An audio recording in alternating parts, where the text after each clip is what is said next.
Good evening, everybody, and happy Monday. Welcome to 305 Radio, a part of 305 Magazine, right here on MiamiUndergroundRadio.com. I'm your girl, Dre Mauve, and you can find me on the gram at 305_Brownie.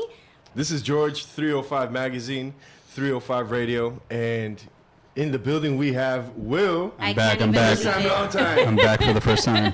Damn it, man. It's good to have you here. And then, more importantly, we have the infamous director of Miami, Billy Corben.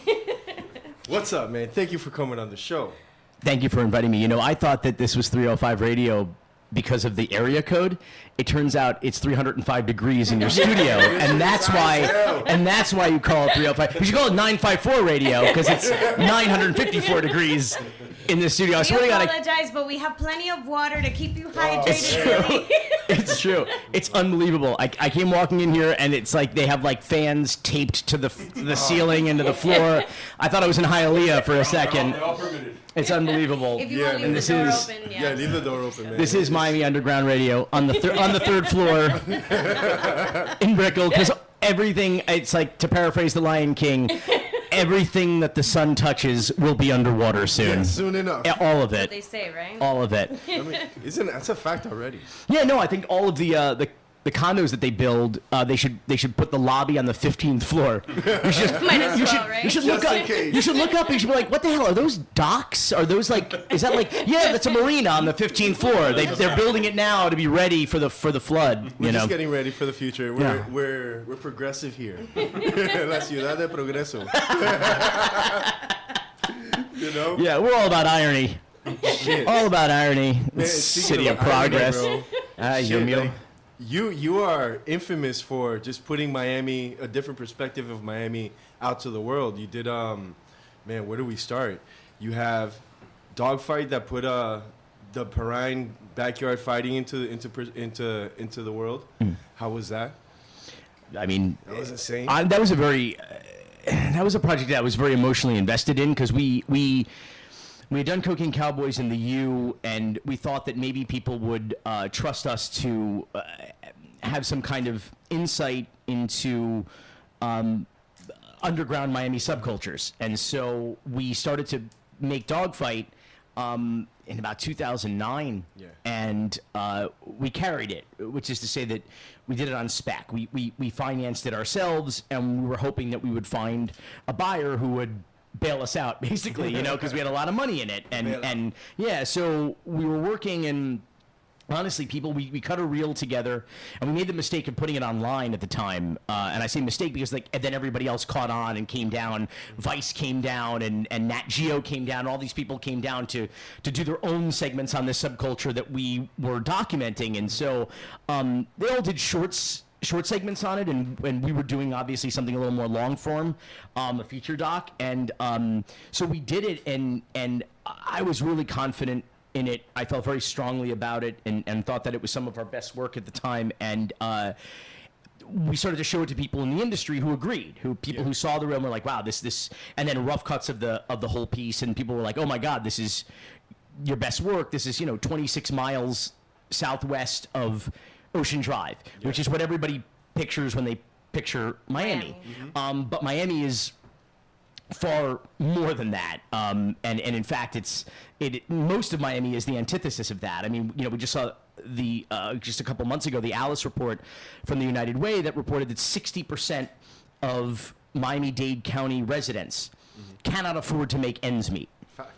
60%, that's 60. That's not 16, that's not 6, it's 60. 60% of Miami-Dade County residents, it's 59% and change, but it's essentially round up. 60% of people who live in Miami-Dade cannot afford to live in Miami-Dade. And at least 40% of those are the working poor, meaning 19% are at poverty, but 40% nearly have jobs, at least one job. So people are working and cannot afford the basic expenses of living in this county: rent, transportation,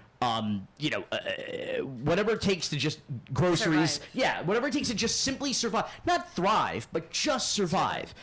This town is impossible. So when you sort of shine a spotlight on West Perrine and say it's like Thunderdome over here, those are the realities of the Miami economy much more than any Will Smith video will let on. And so that was the story we wanted to tell. That was the story we thought we were telling. And everybody was telling us, this is some of your best work, but we will not buy it, and we will not show it. And it's a true story.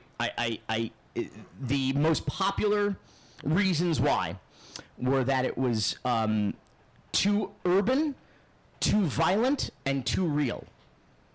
So I was like, wait a second.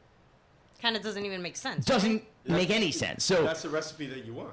You'd think, right? Mm-hmm. So you think that describes the formula for like everything hot about American pop culture? Yeah, right. Exactly. Hip hop, sports, like NFL, like all the most popular. I mean, everything except for NASCAR, which is too violent and too real, but not too urban. Because we all know too urban is code for too Jewish. I mean, let's be real about this, right? I was despondent. I was dejected. I was lots of days, and it was a bummer because like not only were we in the hole on this project, but this was a project that I put a lot of myself in. We dedicated a lot of time. Obviously, a lot of the people in the movie were looking forward to it. Of course. Because that like there's a lot of currency in being a part of something like that. And to be sort of like street famous like that, it's a big deal. And so I was really disappointed that we couldn't get the project off out. And so finally it sat on the shelf for a while. By shelf, I mean hard drives. That's what happens now. Things sit on hard drives now. It used to be you'd film something, so film reels would sit on a shelf. Now it sits on a hard drive. And so we what happened is that first over the course of making the documentary, one of the main fighters whose story we were telling was killed, and then in 2014, another one of the fighters who was an extraordinarily colorful character. He was actually involved in the most important, like, kind of central fight to the documentary with the other fighter who had died. He was tasered to death by Hialeah police. Trayon Johnson, who is the brother of Denzel Curry. Wow. And so when Tree died, this had nothing to do with the movie. The movie was done and just sitting, collecting dust. And I went to my producing partner, Alfred Spellman. I said, can we please just release this movie before we're all dead? Like, it gave me a real sense of just, like, mortality, and, like, it's like a documentary with an obituary section at the end. Yeah. It's really, so it's intense to watch. It was even more intense to live it and to document it. And my producing partner said, let's do it. Let's just, we've come this far with it. Let's just put more money, kind of throw good money after bad at that point. And we self-distributed it. And fortunately, Netflix swooped in and picked up the streaming rights and really kind of, in a way, sort of saved us. We haven't made any money on it yet, but like at least it's out there and people can see it, and we have the chance to kind of recoup. And now we're doing a sequel. We're doing Dogfight Round 2. So I guess, for whatever it's worth, I mean, that's a happy ending to the documentary, but it seems that there are very few happy endings for the people in the story. No, yeah, absolutely, and that's Miami. That's life. It's unfortunate, but it's real. That is the way Miami is. I mean, the reason why I brought that up first is just because that's one of the last time we spoke, last time we interviewed was as soon as Dogfight came out. Oh yeah, 2015. Yeah. So before I want to just dive into that, and man, you just laid it on us, man. Yeah. With a lot of information about it, but I got man boobs now. I didn't have them. I got dad bod now. I didn't have dad bod last time. I was like on my way, but I was a little more in shape. I was not in backyard fighting shape, but I was closer back in 2015. Yeah. He was one of the contenders. Yeah. I mean, but now I can't even. Now I'm not even on podcasts with air conditioning. So I mean, we're just slumming it here, right? How far we fall. We have fallen so far in Brickell. We did this just for you. It You is, know? man. I want you to know. Speaking of just for you, I never come to Brickell. When I say I never come to Brickell, I'm not being like hyperbolic. He's like, oh, he comes to Brickell, No. Twice a month. Never. Never ever. No, never. Never. Ever. Never ever. Why? Never ever. Why? Ever come to Brickell. Never come Thank to. you. I am not a Bricklista. I am Okay. much more of a Maxinista, I think, than. What's a than Maxinista? that's a TJ Maxx regular shopper. Regular shopper at frequent shopper at TJ Maxx. go. But no, I would only for you guys because I was Thank led you. to believe there was central AC. Well, you know but what? I was it was a lie. it's Use a all lie. We tricked you. 305 radio is a lie. We tricked him. We got him here. It worked. I mean, This guy's wearing he's wearing a Marlins shirt from the last time the Marlins were any good. Yeah, that's right. I mean, el equipo de la Americanas? Por supuesto que sí. De las Américas. we should have had Will when we were next door at the Fiesta station. For those that don't know, the big breakout documentary was Cocaine Cowboys for you guys. I'd say so. Which I think everybody here in Miami has Everyone's seen. seen. It's like a small cult built around that movie, man. How do you feel about that? You're almost like a cult leader. Holy crap, where was that? Can I curse? I forgot. Oh, I could. I was just making sure before I said holy crap. So we were driving southwest, and there was a church that was like named for a cult. What was it? Where was it? I'm gonna put him on blast now. Oh shit! Go Maybe I ahead. should stop. I should totally. It was like the Heaven's Gate Church, or so. It was like down in Southwest Say the Miami name, Dade. say the name. No, it was like Heaven's Gate. It was like the Heaven's Gate. No, it was like it was not. I was like, wait, Heaven's Gate, like Christian something church, and I was like, I don't think that's. It was kind of like when Sunbank changed their name to SunTrust, which sounds exactly like Centrust, which was a bank that blew up in the savings and loan scandal. That was like a huge scandal. In fact, the bank, the famous tower here in downtown Miami, it was the Centrust building. Now we know it was a Bank of America. It's had like 7. It's like Joe Robbie. It's had like 17. Exactly. I think it's Landshark Tower now, or whatever the fuck. It's like what is it? Pro Player Tower or It's whatever. Dolphin Tower now. Dolphins. Well, Dolphin Tower, then Dolphins Tower. Remember, 2 different names of Joe Robbie Stadium were Dolphin Stadium and Dolphins Stadium. Without an S, I shit you not. Look it up. Those were two different names of the stadium at different parts. times? At 2 different times, yeah. Dolphin Stadium and Dolphins Stadium. But Dolphins. pero irregardless, we say irregardless in Miami because we're illiterate. I use it ironically. But the Centrust building, you figure, like, why would Centrust want to change their name to, like, something that had such a bank that basically shut down Bad PR. over a scandal? And so that's like this Heaven's Gate church down in Southwest. I was like, what the hell? We need pictures of this next time. I know. And It's we like, need you to add it to your Instagram with your Miami. Focus. absolutely, yeah, because Miami, yeah. Because Miami, because Yeah, Florida, whatever. because all of the above. I'm a Yahweh, so it doesn't really matter for people for people who know what that means. I'm sorry, the sweat is starting to. Yeah. So like, not I only know, is the we sweat starting to got- drip down, we so had paper towels I made here, the man. mistake of putting product in my hair. So what's happening is, of course, the product and the sweat So you are said- dripping down into my eyes. You're not gonna go right blind now. or start hallucinating. I'm so at any- blind. I could pitch for the Marlins. At this point. They would totally draft me. We at this point. apologize, Billy, but we're suffering right here with you. I love it. I hear you. We're dying here. I hear you. We're dying. Well, you know what? At least it's a shared experience. Yeah, and I want people listening at home to feel it too. You want them to be like, Talking oh, about the Lion King. Look at my hair. I'm hot looking AF. like Yeah, Mufasa. it's a mane. It's a mane. It's It beautiful. is. It looks great.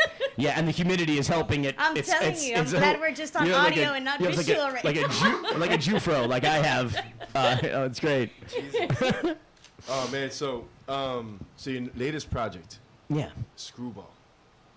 I mean, this is a really dope a way of presenting a project. You had kids in the in the flick, reenacting the the characters, the whole scenario. Yeah. Like, tell me, where'd Screwball come from, and what kicked you guys into gear and make this film? So we, like everybody else in the country and in the world, had of course read about the biogenesis steroid scandal when it broke in January of 2013 in the Miami New Times.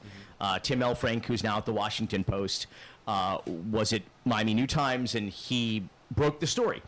Sensational cover story that revealed that there was this clinic in Coral Gables, right across US 1 from the University of Miami, right across from Alex Rodriguez Field at Mark Light Stadium at UM.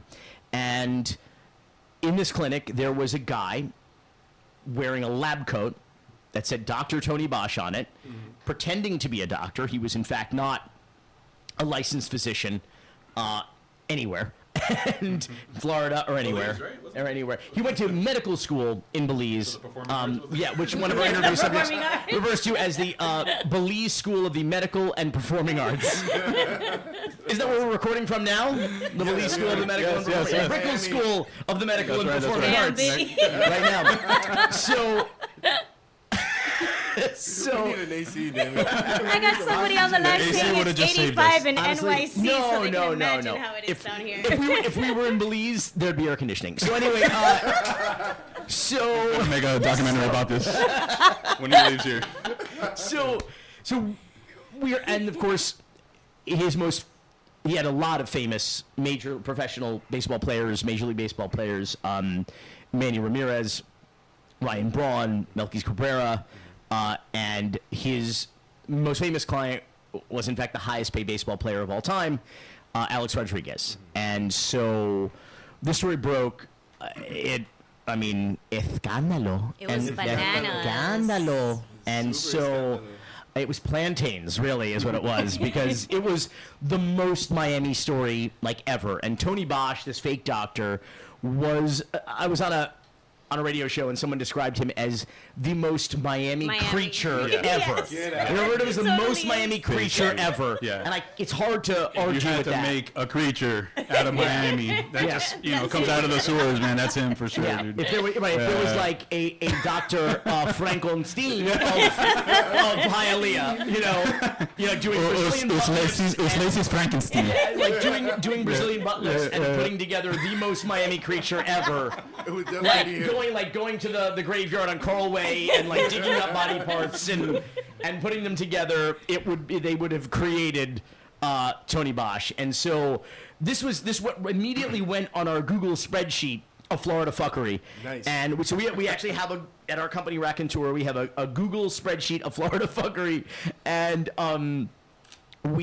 these are just stories that either come up publicly or that we meet interesting people or become aware of over the transom, or people introduce us to interesting people, and we add it to the spreadsheet. And we're like, hopefully someday, we'll live long enough to tell all of these stories. incredible stories. That's the thing. I always say, Twitter has a 240 character limit. Florida has unlimited characters. There's no limit. There is no limit to the characters here. So we added it. Now, here's the thing about stories: is stories have to they have to mature. They have to ripen. I say so, especially for a documentary where you're asking people to appear on camera and divulge intimate secrets. We usually want to talk to them about particularly embarrassing or unflattering parts of their life, and so those stories have to ripen. Meaning, if there's like a fresh wound, you can't really dig too deep into right. it. People are, if it's fresh, people are like, they need time to heal. They need a little distance. A little guarded, right? Absolutely, and they need time to kind of process. Absolutely, and then feel comfortable enough to look back and say, "Wow, that was crazy. Let me talk about it now," and sort of work it out. And people find participating in documentaries very cathartic. It's a real piece of punctuation at the end of a sentence. It's like it really feels like, okay, I've closed that chapter of my life. I can move on because I've kind of put it on the record. I've spoken, chapter and verse about it very candidly on camera. I could feel like it's time to move on. So we felt like it happened in January 2013. The story broke. Like, we knew it would take some years for it to move on. I'll give you a great example. People are always like, when are you going to do a documentary about the big three?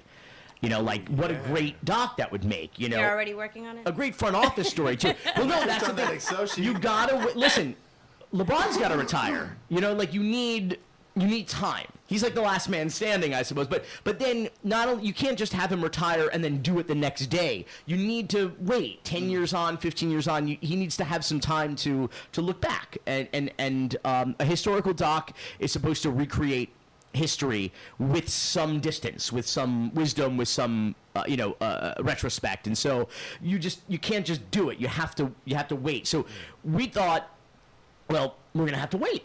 But what a great story someday to tell. And then in November of 2013, so this is January 2013, the story breaks. In November of 2013, we get a call. I get a call from a guy who I know from like alumni shit. Okay. He is the publicist to Alex Rodriguez. And he hits me up and says, hey, listen, we're in the midst of arbitration in New York with MLB because Alex was appealing. He's the only one of the 13, I think, players who appealed his suspension, which was the longest suspension in the history of the game. And he would like to meet with you while he's on a break from the arbitration. He has an office in Coral Gables. So I said, great. Why not? Meet with Alex Rodriguez. That sounds cool, right? Why not, right? So Alfred and I meet with Alex Rodriguez, and we thought that I've told the story a few times now. I'm sure he's thrilled about it. I know I'm not getting an invitation to the wedding. It's all good. But I thought we were going to meet like quietly. Like he has an office in Coral Gables, is what I was told, and he wants to talk about doing a tell-all documentary. So I'm like, okay, so we're going to meet on the down low, right? So they tell us to meet them weekday, high noon, Hillstones. Hillstones? On Ponce and Miracle Mile. It's very It's a good meeting place. That's very DL. The most prominent. I don't know that there's such a thing as power lunch in Coral Gables, but if there was, this would be it. I don't know what the economy is in Coral Gables. I mean, you look around the restaurant and you're like, is this just Medicare fraud? Like, who are these people? Where does their money come from? How does any of this work? I presume they're all Medicare fraudsters. And no, I'm just kidding, Coral Gables. Only some of you are Medicare fraudsters, or maybe most of you, but not all of you. I'm being hyperbolic for the purpose of comedy. They're all Medicare fraudsters. So anyway. So we go to Hillstones, which at the time was for a while actually, for like years, was so marvelously shitty in ghetto Miami that despite the fact that they changed the name from Houston's to Hillstones, it still said fucking Houston's on the door. Right? So you're like literally looking up at this giant sign that says Hillstones, and you pan down to the door, and etched into the glass it says Houston's. It's the Joe Robbie of restaurants. They can't even, the other door said Pro Players. It's at Houston. Yeah. It's at Houston. Like Land Sharks, bro, is what the other one said. Like, like you're gonna change the name. Change the fucking name. Don't beget. Well, you know, that's funny that you bring that up because I went to Bayside this weekend. Why? Were you deported? Well, what happened? And passing by Chili's, there's a huge sign that says Buffalo Wild Wings, like inside of it, and I'm just sitting there like, is this a Buffalo Wild Wings or a Chili's? You roll up to fucking Bayside on the boat, and there's like you cast they cast you a line, and there's a guy yelling "Pasporte, pasporte." Yeah. You're like, where the fuck am I? What is happening here? Seriously, like when we were kids, like Bayside was like hot. It was like Omni was hot, like 163rd Street Mall was hot. Yeah. Like you were like, we gotta take the kids to Bayside, right? This is exciting. They make fudge live. You know, like, I miss that fudge. We've never seen shit like that in Miami before. You know, like so we go to Bayside, and now it's like, what the hell is this? The Omni is a disaster. Before it turned into a school, that was like it was the weirdest place. You walk in there, and you're afraid you get jumped and taken to a different dimension. I don't know if you ever walked into that building. I first of all, my grandma took me there to ride the carousel because there was this beautiful merry-go-round inside the mall. Right in the middle. Right in the middle, and it was a pretty they had a dope beautiful toy mall. store. Look, the I'm not gonna lie. The AMC movie theater was there. I used to work there. I used to work at Record Time. The record? No shit. I worked a record That's time, awesome. But towards the end of it, and we used to get robbed all the time. Nice. I used to stop like a little homeless guy, dude. Lift up your shirt. 10 DVDs, 10 CDs. Like, brother, the place is closing down. What are you doing? Like, if no one's coming in to buy this stuff, why are you taking it? No one wants it. And you ain't going to sell this shit nowhere else. Welcome to Miami, right? No, but I like you educating criminals. I mean, listen, sit down. He's right. There is no market for this merchandise. That's true. Our retail storefront is living proof. Why are you wasting your life? You should be selling drugs. There's a market. People want drugs. Let me explain supply and demand for you. There is no demand for CDs. You need to go sell something that people want. People want meth. Get your shit together, bro. Get your shit together. I love it. I should have just told them, what are you gonna use the money for? To buy drugs. Go be a drug dealer. Right. You see how this works already, bro. Right. You're just a responsible adult. You were ahead of your time. I don't even know. I wasn't even an adult, but fucking. And IFAC was probably opening there in the mall at the time. It was called IFAC, which is now called Art Institute or Miami International University. It was across the street, actually. No, they opened in the film department. It was across the street, but the film department opened in the shopping mall. They literally took over a storefront for IFAC. Was what it was called at the time. I abandoned ship way before that. Oh, really? Oh, really? Way before. Oh, wow. Yeah. Well, it's like way back in the late 90s, maybe, right? I don't even remember. Mid late. Record Town. What the hell was Record Town? It was like Specs. Specs. It was again. Peaches, bro. Peaches. Records and tapes. Records and tapes, bro. Yeah, exactly. Exactly. So I had to jump ship. I was like, dude, I'm the only one in this mall. I'm out. Yeah. And it was casual. Might as well steal the CDs and stuff. I mean, for what? Well, thank God they made a Metro Mover station. I mean, like right there at the Omni. Yeah, it's like the world's largest and most expensive moving homeless urinal. The Metro Mover. Pretty much. Yeah. That's exactly what But it they is. have It's disgusting. But now it's a little. I mean, now like Brickell's almost a real place, right? I'm only here for the show. And I'm on the other side of the to train West tracks Kendall. right now. Right to West Kendall. Right to the ice arena with you. Man, I'm telling you. Don Carter's, bro. Don Carter's. Taking coño. us back, Billy. Coño. Yeah, for real, bro. So you're in the middle of this A-Rod thing. I'm in the middle of it. We're back at Hillstone. You're in the middle. Everybody's in the middle of an A-Rod thing.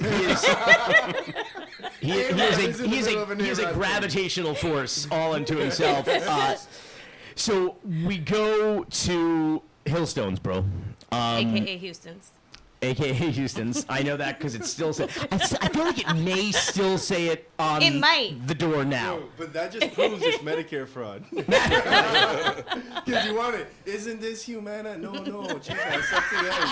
Algo nuevo. Humanas, bro. Humanas. Why do we do that, Miami? Why do we put an S at the end of everything? Humanas. Like Humanas.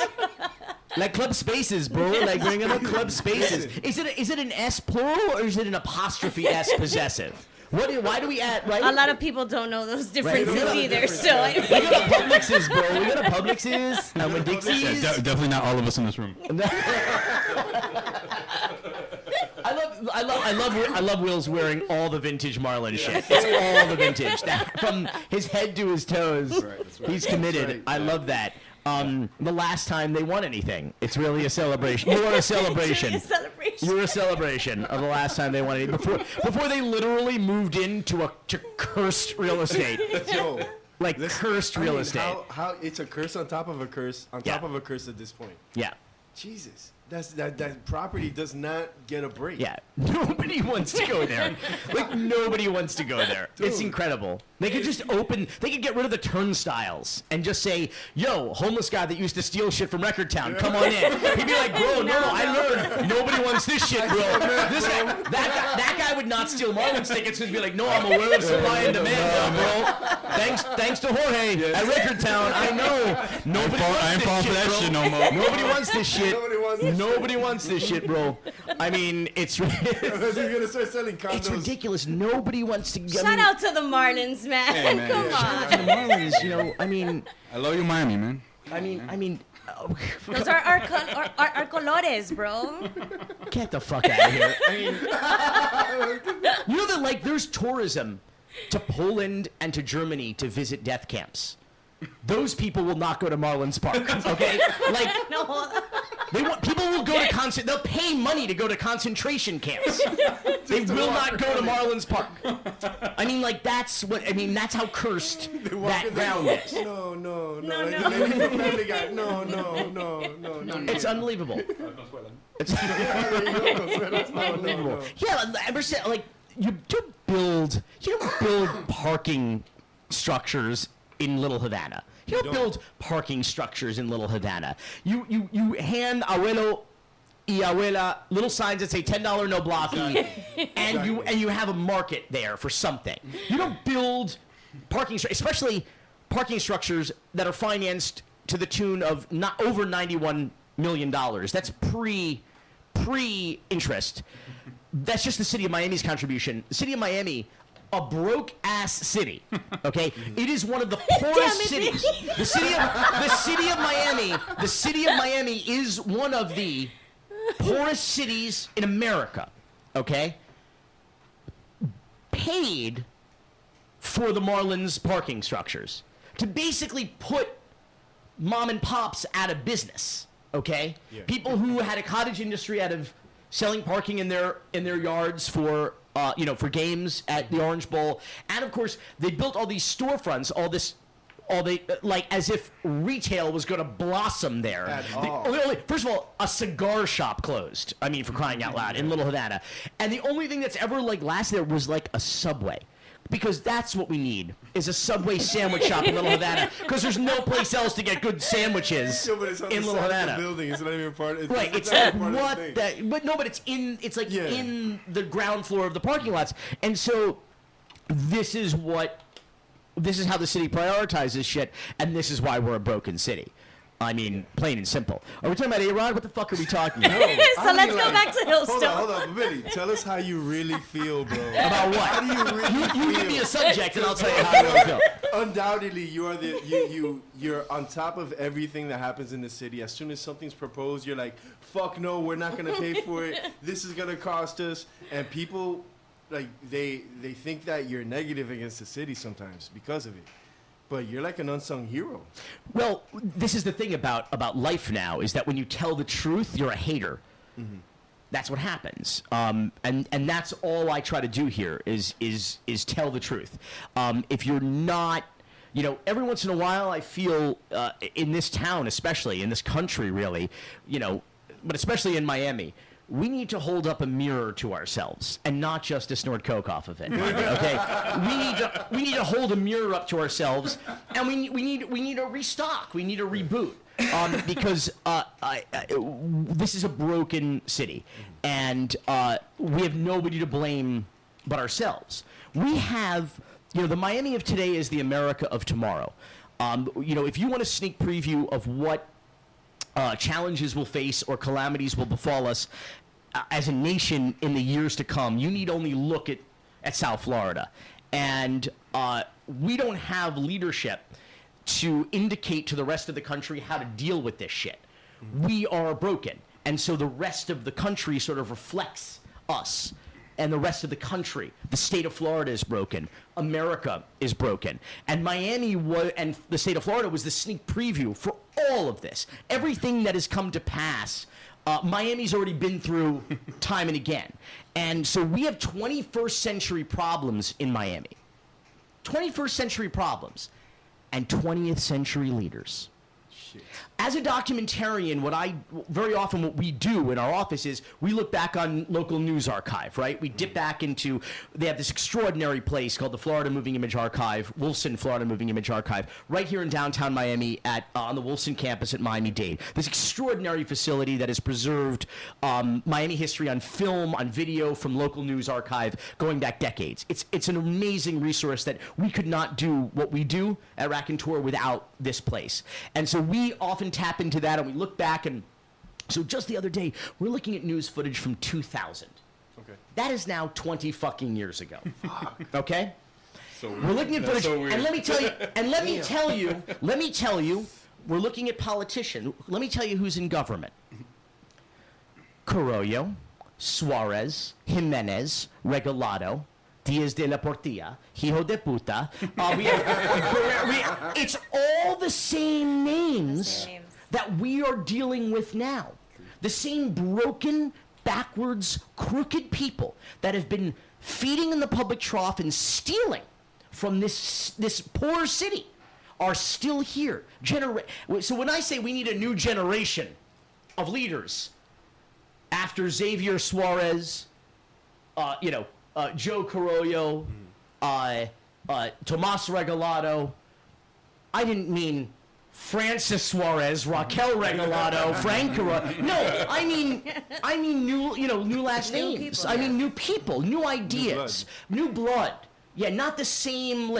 But this is what happens in politics: is that people get complacent in the populace. It gets frustrating to keep up, especially in Miami, where you have a transient population and a lack of institutional memory. There's only so many people that know what the fuck Peaches is. Yeah. You know what the Omni was like. Yeah. So people don't give a shit. They're all from someplace else. So no one really feels that they have roots or anything invested in here. So what you see is just complacency and malaise and gleeful ignorance. And ignorance doesn't mean stupid. Ignorance means you just don't know. You're just uninformed. That's prevalent in this society, and particularly in this community. And so what we have is situations where suddenly these political positions become hereditary. You pass them down from father to son, from husband to wife. Why do we have to put up with the siblings and offspring and spouses of these people who have been doing so much damage to us for far too long? And this is what we have. We have 21st century problems and 20th century leaders. And until we all wake up and grow up and realize that we need new people to deal with these issues, we are doomed. We are absolutely doomed. I mean, what do you think is the biggest struggle for someone that's trying to get into the political playing field and come up with an original agenda versus trying to, continue the the legacy that your father started in the city? Like, what do you think is the biggest roadblock for the new blood to get in? The mafia. Well, are you talking about it? Yeah, like the 5 families in New York. We have like the 5 last names in Miami. There's unfortunately more of them here that have just been ubiquitous. Let me give you an idea. So in Miami, we always hear about how broke we are, yet we can afford to pay for a ballpark that turns a millionaire into a billionaire. We're broke, but the city of Miami, just the city, not the county of Dade. Didn't he even come out on a game show and say he scammed Miami? Yeah, Dave Sampson. That's the ex-stepson of Jeff Loria, the owner of the team. Yeah, he was on Survivor. He got voted off the first episode, by the way. Yeah. We should have voted him off. Like Miami is what we should have voted him off. Off the island. But we hear about how Miami's broke. We can't do anything. We can't own the money for anything. The city of Miami. I'm not talking about Dade County. Just the city of Miami, one of the poorest cities per capita in the country. The government collects billion with a B, $1 billion a year in taxes and fees. Over 70 cents of every dollar. That's 70%, over 70% of that $1 billion the city collects goes to salaries and benefits. Whose salary and benefits? Exactly. The 4,400 city employees, past city employees who we have to pay the pensions of, and they're robbing us. The government is robbing the people of Miami. You're talking about over 70% of the $1 billion a year that Miami government collects goes to salaries and benefits. It's the Friends and Family program. So what you do is you have a situation, and this is reflected in the county of Dade. This is reflected in all 34 municipalities of Dade. That's the thing about Miami-Dade, is that we have the unincorporated, right? Mm-hmm. And then we have 34 municipalities in Miami-Dade County. So that's 34 mayors. That's almost 34 police departments. Some of them contract with the county, but almost 34 city commissions or village Building and councils zoning, or etc. all in these individual. Let's name them. I mean, we don't have to name all 34, but you got Miami Gardens, you got Hialeah, you got Pinecrest, Miami South Lakes, Florida Miami. City, South Miami, Coral Gables, every city, North Miami, Miami Beach, Miami Shores, on and on and on. Miami Gardens. These are just the ones with Miami in their name. North Miami Beach is an interesting place because it's the only city in America with the word beach in the name that has no beach. Because everything's a fucking real estate hustle in this town, right? Lies that came true. So that's the Florida story. So long story even longer. 34 municipalities. And the spirit of the municipalities was the more local government is, the more accountable government is. Meaning, like, if we don't have to go all the way to county, government center, county hall basically in downtown, because we're way the hell out in Homestead or Florida City or wherever, that's good because we now have a local accountable government that we can reach out and touch. These people are required to live within the city limits. Same community and everything. Right, so that's the spirit of it. Not only that, but we get to harness the financial power of this community. That's why Aventura exists. They wanted to stop giving their property tax away entirely to the county and say, we have a wealthy population here. Why don't we keep it here? Keep it local. Keep all the money keep it inside, local. yeah. Exactly. So I get the spirit of it. It's a good idea. Here's what happened. What we actually did was create 34 new opportunities for people to steal from us. Jesus. Because you now have 34 new treasuries, if you will, that opportunists, lobbyists, crime families in many cases can go and take over. Opelika, FBI raided City Hall. FBI raided City Hall. FBI raided City Hall like it was John Gotti's house, okay? Because Opelika is not a government. It's a CCE. It's a continuing criminal enterprise, okay? The victims of which are the residents and the citizens of Opelika, in addition to their creditors, such as Miami-Dade County, the state of Florida, and we can't foreclose. We can't go and take over. Only the voters can, by an act at ballot, can essentially dissolve, unincorporate, essentially. Right, they can unincorporate. But Hialeah, continuing criminal enterprise. Esa es la ciudad que progresa, chico. Right. Leah Arts District. All right, whatever. Okay. De Hialeah ni el café. Yeah, it's true that like you can actually will shit like that to happen. You just sort of brand a place and just will shit to happen. That's what like the Leah Arts District. Am I pronouncing it right, Leah? Yeah. Leah Arts District. Leah, Hialeah Art. Right. Leah. Yeah, right. It's not a real thing. I mean, it's not a real thing. I'm sorry. It's just not a real thing. So this is what we've created here. It's like I describe it as Game of Thrones in paradise with slightly fewer dragons. That's what Miami is. Because that's the thing too, is that like there's this common misconception that Miami is a melting pot. We are not a melting pot. I like to say we are far more akin to a TV dinner where sometimes the peas fall over into the mashed potatoes. But we are not a melting pot because we self-segregate.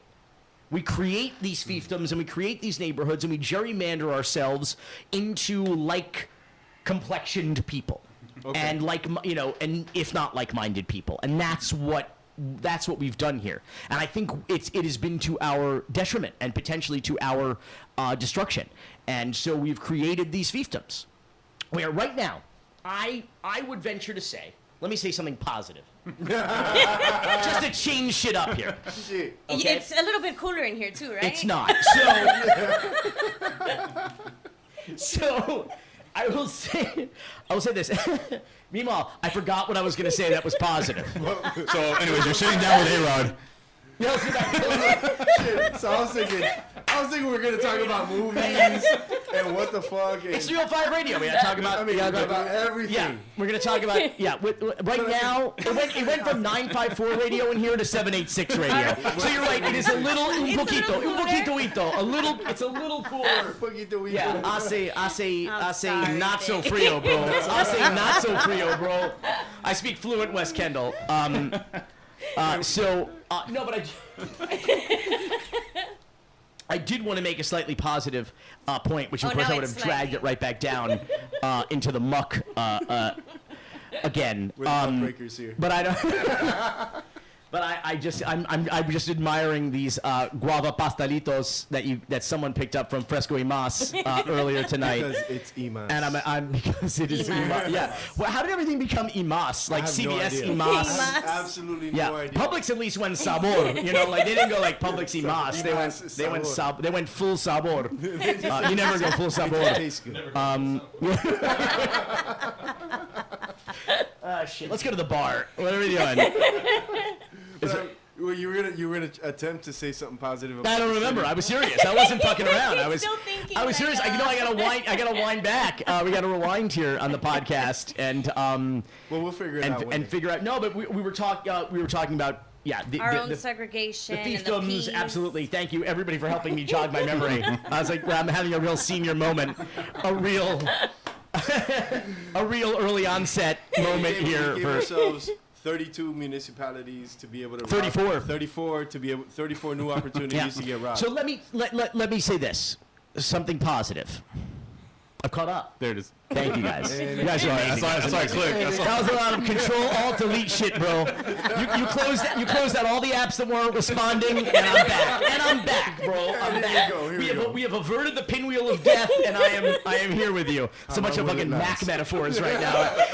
There's a bunch of PC people out, like a bunch of Windows people out there. Go, what the fuck is this guy talking about, bro? This guy's is he a techie? What the fuck? So I would venture to say that the cities of Miami and Miami Beach are probably two of the most famous cities in the world. I mean, brand-wise. Yeah. You could go anywhere in the world and say South Beach, say Miami, and people just know what you're talking about. Of course. I mean, and you remember, Miami Beach is basically a barrier island of 100,000 residents. Now, on any given weekend, that shit becomes 300,000, which makes it very challenging to police, very challenging to govern, because everything in government is really based on population. But if your population is constantly in flux like that, it makes it challenging. So I acknowledge that there are unique challenges to tourist cities and places like Miami and Miami Beach. They're the most, but I reiterate that, and this is positive, they're some of the most valuable and famous brands in the world. Yes. And when you talk about brands, I mean, talking about famous people, you say Kardashian, you say LeBron, you say Marilyn Monroe, Elvis Presley, Miami. These are like just things that you could go to the farthest reaches of the universe, to distant islands or distant villages, and people would know exactly what you were talking. Oh, Miami! Yeah. Everybody knows it. In Miami and Miami Beach, who are the mayors right now? I don't know. You're like, I didn't know this was going to be a fucking civics lesson. I wanted to talk about movies, what the shit. Francis Suarez. In the city of Miami, Francis Suarez is currently the mayor. In the city of Miami Beach, the mayor is Dan Gelber. Both of them are the sons of former mayors of Miami and Miami Beach, respectively. Xavier Suarez was the mayor of Miami Beach, and Seymour Gelber was the mayor of Miami Beach. Without casting aspersions on the performance of either of these current mayors, can't we do something different? Can't we change this playlist? Can't we change this song? Why is it that in two of the most vital, famous cities with all the potential in the world, do we have this hereditary system? Why this isn't the royal family?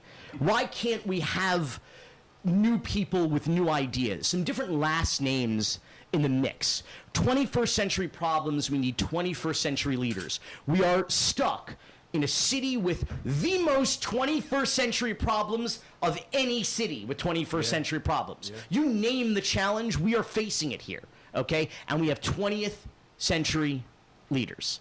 And there is a hopeful message here, though. Just fucking vote.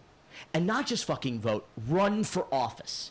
Run for office. If you know good people in these districts in Miami-Dade County, in these districts in the city of Miami, in the districts in the various municipalities that you live in, encourage them to run. People have proven in a single district in the city of Miami, basically 2,000 people vote.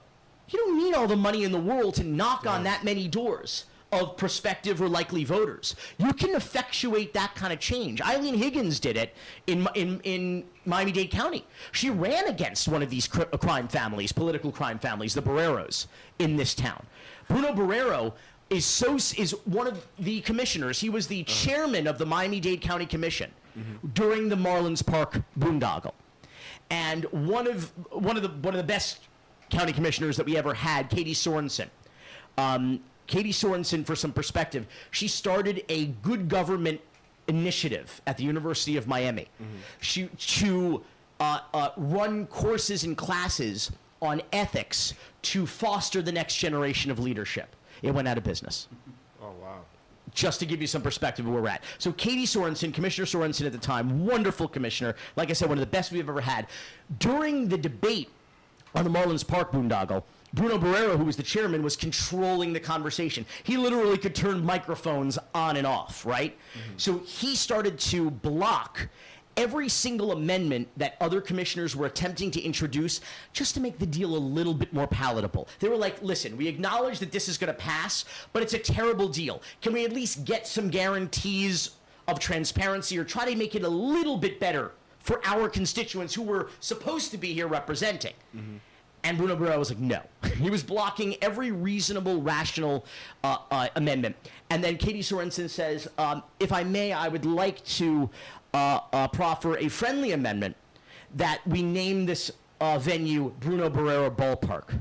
Ooh. Because he was so crooked on this deal that she said Bruno Barrero Ballpark. So he ran his wife for his seat at the county commission.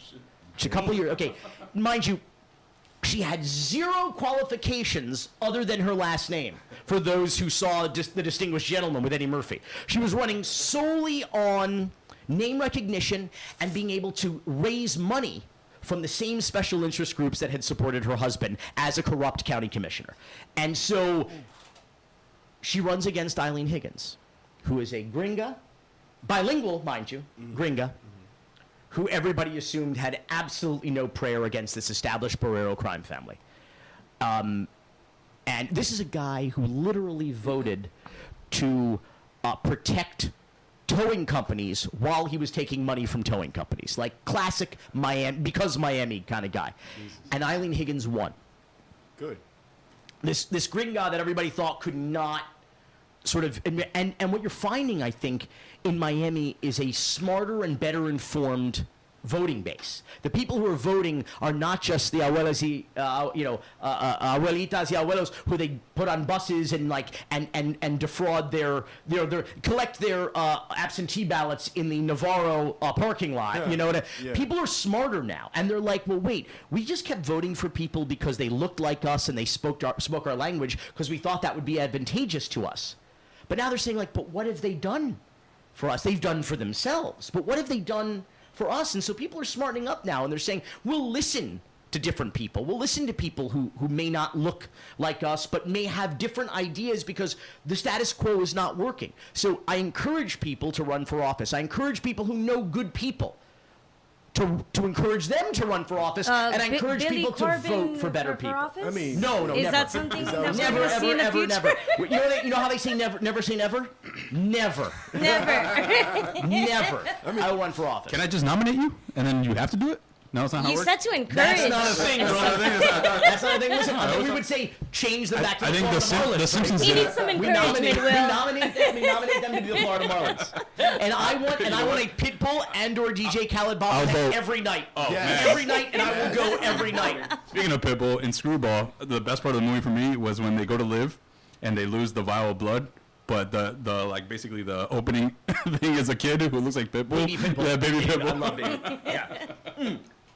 I love Pitbull. Let me just say, I love Pitbull. He is like the Cuban Jimmy Buffett. He seems like a good guy. He is the best. Like what he has been able to build from nothing is extraordinary. It's just extraordinary. Yeah. Like and you know and he's not just a hip hop artist or a businessman. He's a party promoter. That's what he does. Yeah. He throws a party. He throws a great party, and so people know wherever he is, or like that's going to be a party. Yeah. And I think it's amazing, and that's why that was our homage to our baby Pitbull character there in Club Lives, bro. Yeah, we had the word club to everything at the and then the S at the end. Club Lives, bro. No, so after all these nuggets of information and horror stories. Tenders. We'll call them tenders. Horror stories. Because of Publix. We don't call them chicken nuggets. We call them chicken. They're tenders of information. Chicken tender. Wait. Honey wheat roast beef sandwich from Publix with the bread cut out. Is that a thing for you? You're stoned as fuck right now. Yeah, I love it. You're so high. One of your ex-interns told me to bring you a Mellow Yellow Zero. Oh, I love Mellow Yellow. A Four Locos original recipe. 1.0, bro. 1.0. OG. And a Publix sub honey wheat with the bread cut out roast beef. That's not quite. That's not accurate. That's why they're former intern. But they were like super close. They were as super close. How close are we to getting a documentary about Miami politics? I feel like every documentary we make is about Miami politics. In a way, it really is. Every single one of them. Yeah. But from a different perspective. The permissiveness of this environment is what allows us to tell these stories, is what allows these stories, I should say, to occur, and then we get to tell them later on. There's just something very unique about this environment, and listen, in a weird way, for me, the more fucked up Miami is, the more work I get. I get very little out of making Miami a better place. Yeah. If you think about it. Like, my business is Miami being fucked up. But I would love for it to be a better place. I'm a Florida native and a lifelong Miamian, and my whole life I always dreamed of leaving behind a better Florida than the one I was born in. And those dreams are relatively crushed at this point in my life. But I can't help it. You know what? Like, I just can't help it. Like, if the economy's bad here, business is good for me. If the politicians are corrupt, business is good for me. If tourists stop coming, business is good for me. If tourists keep coming, business is good. Meaning, like, there's no, like, the more, like, what I'm saying is there's really no scenario that's the better off Miamians are, theoretically, the less interesting and the less conflict there is here. But I can't live like that. I can't live like, oh, I'm in it for myself. I'm in it to make life better for me and mine. Miami is a collective experience. Like, we're all in this together. We're all in the same shitty traffic. Yep. We're all like, why are you and where you have to go so much more important than me that you have to, like, cut me off to get one car length ahead? Like, we're all in this together. Like, why can't we just, like, bond over the fuckery? Because we're all the victims here. We're the victims here of our government. We're the victims of. Why can't we just say, like, we're cool? Like, we're in this together. Like, that's why we say, like, Miami, why are we so selfish and myopic and self-centered and self-important?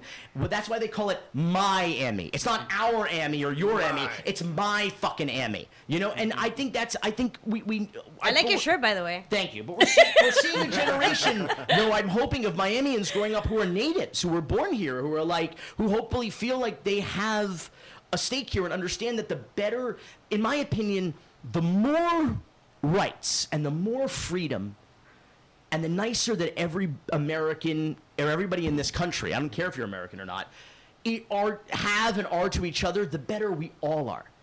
Okay? Yeah. The less intrusive government is in our lives. The more freedom we have, the more rights we have, the nicer we are to each other. It makes life better for everybody here. Why are we living in a city that is an immigrant city where people vote to deport themselves? Why does that happen? Why do we live in a city with one of the most vibrant LGBT communities?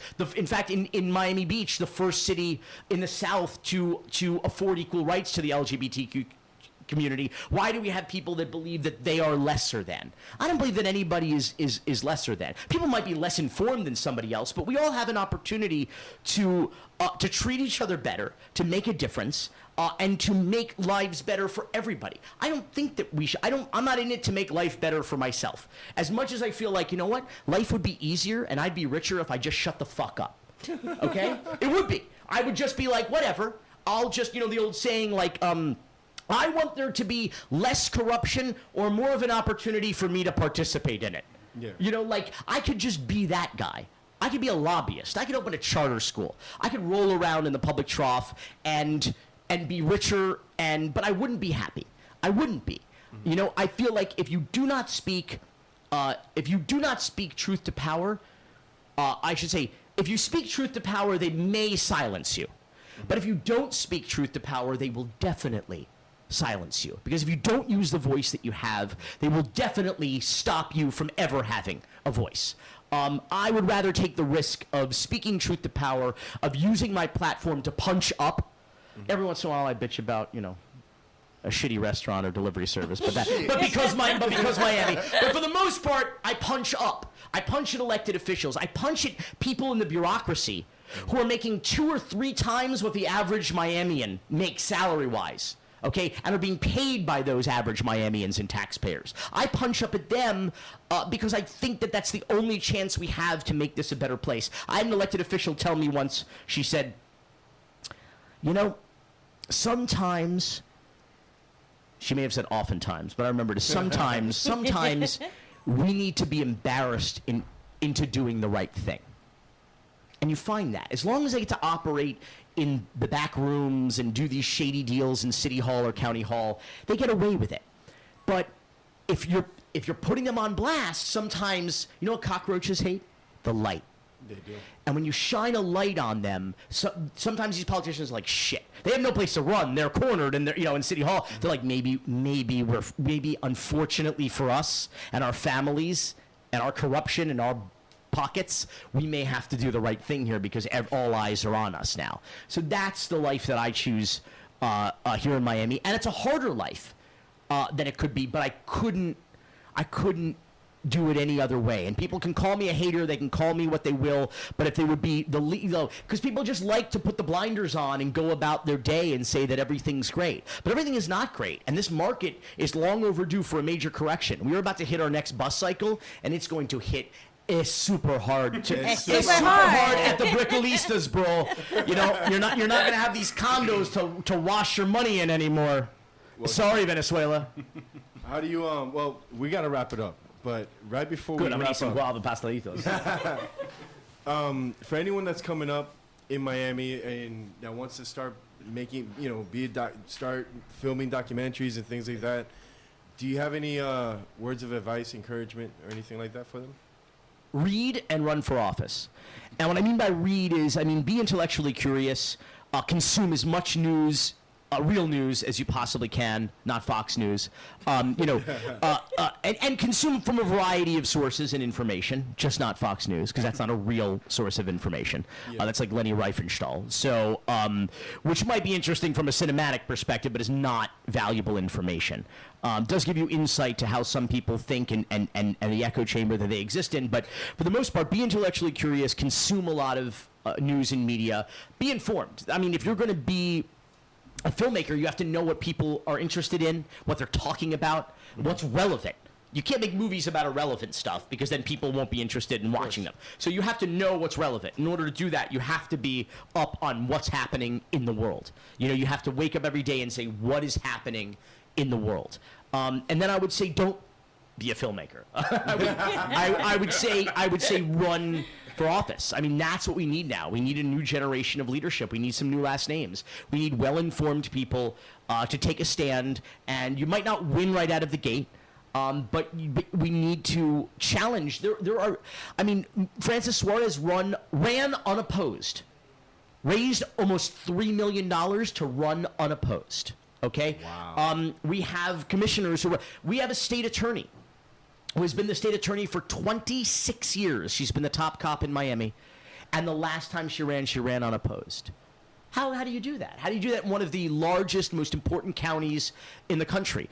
Run for office. And if you don't want to run for office, like I don't, I can relate, I respect that. Find people, good people, that you believe in, that you can support, that you could help, maybe with your filmmaking abilities and your knowledge, to help bolster them and support them and put them on your shoulders and run them and help them run for office. That's what I recommend. Man, So many good gems with this guy. Tenders, bro. Tenders, bro. We gotta bring you back though, but when we have the AC running. I'll come back anytime. So, for anyone that wants to find you online, what's the best way to reach you, Billy? Just at Billy Corben, Corben. I'm not the lead singer of Smashing Pumpkins, though I get a lot of tweets for him. Billy Corgan got at Billy, so he was an early adopter to Twitter, or an investor. He got at Billy. And then he changed his name to William Corgan. So I was like, bro, can I get at Billy? Like, go get at William or something, But at Billy Corben, Corben, and that's on Insta, Facebook, and the Twitter machine. And Twitter. And Twitter. And Twitter. Billy, thank you so much for coming on the show. Anytime. Absolutely gonna have you on another time, man. We gotta shoot the shit again. What I thought was gonna be a spew of movies turned into fuck. Miami is this, politics. I love it. It was a beautiful interview. Awesome. It was a lot of fun, man. Thank you very much for coming on the show. Next time we'll talk movies. We're not talking shit. Fuck that. No, we'll go to the bar at P.F. Chang's downstairs and we'll talk movies if you want. Something. Yeah. Maybe. I just want to keep talking this Miami fuckery. Fuck it. This shit is Ladies awesome. and gentlemen, thank you so much for tuning in. Thanks for Will for showing up today. Score you out. Keep talking. Thank you so much for tuning in to 305 Radio, a part of 305 Magazine, right here at MiamiUndergroundRadio.com.